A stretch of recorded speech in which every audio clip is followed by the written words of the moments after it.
Sawun diddigin guda da kiyashi, farko ya gare shi tushe. Zamariyar sana da ƙarfin gurji, sai magana a hankali sai an ji. Gashi faɗan wata haihuwar ƙirji, ga hikimar cikinsa sai dai mun ji. Ba don shi ba da ruwa ya ce mu, don matsayinsa ne ake duban mu. Izini ne a da kai a gare mu, kuma rambo ba har mu sha daɗin mu.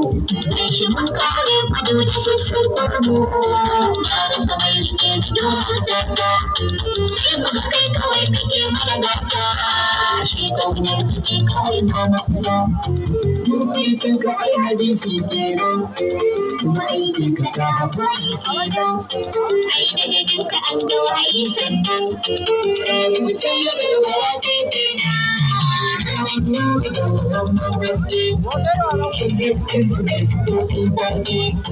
Ya mai nuna ɗan wurin tsoronke, mai asalin da shi zuwan aiki.